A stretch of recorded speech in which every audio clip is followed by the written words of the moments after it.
Parte essencial de grandes obras de arte é o equilíbrio entre o plano principal, formado pelos personagens, e o plano de fundo, os cenários que eles habitam. Mais do que dominar técnicas de desenho, é importante saber onde e quando posicionar essas informações visuais. Desde o Renascimento, os artistas já utilizavam enquadramentos, cores e efeitos de luz com o objetivo de destacar o primeiro plano. Afinal, é ali que está a maior parte da atenção do espectador. Mas ignorar o fundo seria um erro, principalmente em narrativas visuais, onde o cenário participa da vida dos personagens e ajuda a contar a história. Oi, eu sou o Sally e hoje a gente vai ver como alguns mangakás dominam a arte dessa representação como ninguém. Então bora pro vídeo. Vamos começar aqui com uma artista que marcou gerações, não à toa, Hiromu Arakawa, criadora de Fullmetal Alchemist, dentre outras obras. Fullmetal não é conhecido apenas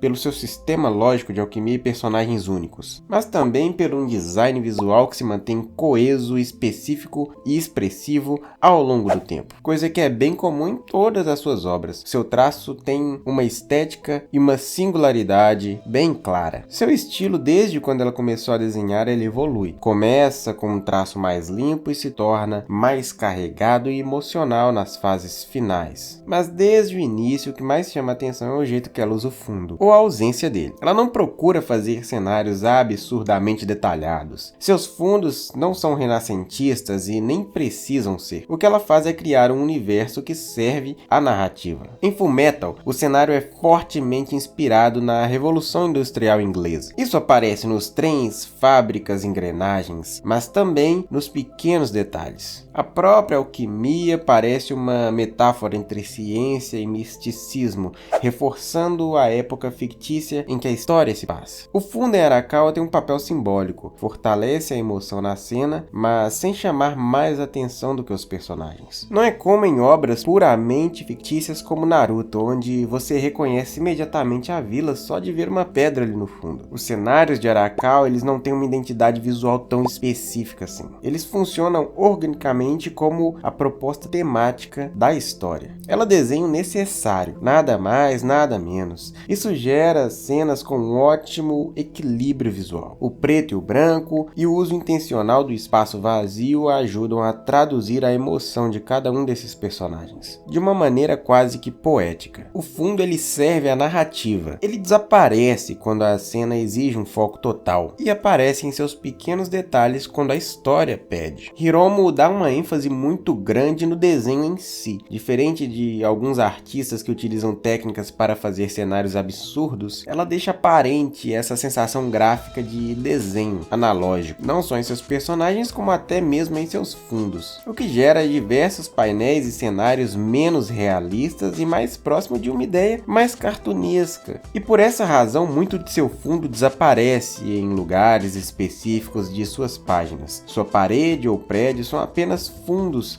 sem muitos detalhes para nos contar onde a história se passa. Sua escolha, tanto daquilo que vai aparecer em seus fundos, quanto o próprio preto e branco preenchendo algum tipo de vazio, estão sempre amparados por alguma escolha poética por trás, representando muitas vezes ali dilemas do próprio personagem. Ela desenha somente o necessário para contar a história e deixa que você imagine o resto do plano de fundo. O vazio não é a ausência de algo, mas sim uma presença silenciosa. Ainda uma linha quase que oposta à linha de Arakawa, nós temos Junji Ito. Ele também entende muito bem o papel dos fundos em uma composição, mas segue um caminho completamente diferente. Enquanto Arakawa constrói o fundo para servir aos personagens, em Junji Ito os personagens que servem aos cenários. Seus mundos que são os verdadeiros protagonistas, e os personagens muitas vezes só existem para nos guiar por esses lugares surreais e ameaçadores. Cada fundo em Junji Ito é meticulosamente desenhado. Ele transmite a estranheza através de objetos, padrões e enquadramentos simbólicos. Mesmo quando opta por fundos mais limpos, ele faz isso com propósito narrativo, preparar o leitor para o verdadeiro clímax do horror. Em muitas cenas, a distinção entre personagem e fundo quase que desaparece. As roupas, os padrões, os traços, tudo se mistura de uma forma inquietante. Isso gera uma poluição poluição visual que transmite desorientação e claustrofobia. Mas lógico, tudo isso é proposital. Em contraste à maioria das histórias, a arte de fundo tem o objetivo de anexar todos os seus personagens naqueles cenários absurdos. Não à toa que no decorrer de cada uma de suas narrativas, seus então protagonistas vão sofrendo ali de todos esses eventos que são desconhecidos, até que de uma vez por todas eles vão se anexando nesses cenários absurdos que ficam girando em torno de cada um deles. Aquilo que se fortificaria a diferença entre as figuras e o fundo e que é muito importante de se pensar quase que some. Em muitos quadros, essa diferença entre esses dois elementos fica quase que imperceptível, com seus padrões e vestimentas sendo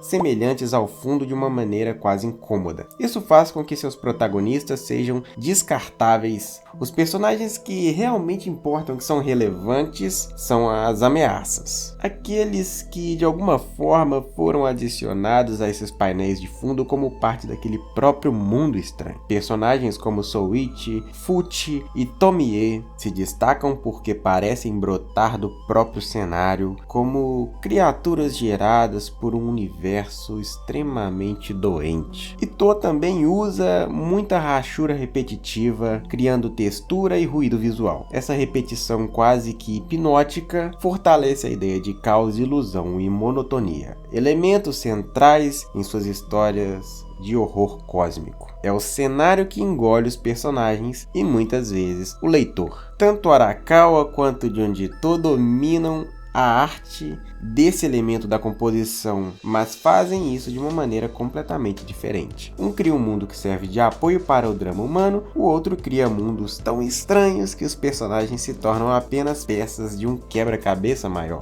e mais aterrorizante. Bem, Hunter, nesse assunto tem muitos artistas que eu poderia estar falando aqui, desde Sakamoto com seu próprio estilo de representar o fundo através do realismo gótico, Berserk com seus traços e composição mais voltado para um terror medieval, Shingeki no Kyojin com uma arquitetura mais polida contida em cada uma de suas muralhas, Bleach com uma estética focada no brutalismo, o medieval arturiano em Nanatsu no Taizai, dentre outros. Se você gostou e quer que eu traga mais dessas análises aqui, por favor não deixe de ajudar com um like e a inscrição. Também tem os comentários aí para vocês me trazerem os artistas que vocês gostam, que vou estar aos poucos aí trazendo. Te vejo no próximo vídeo, né?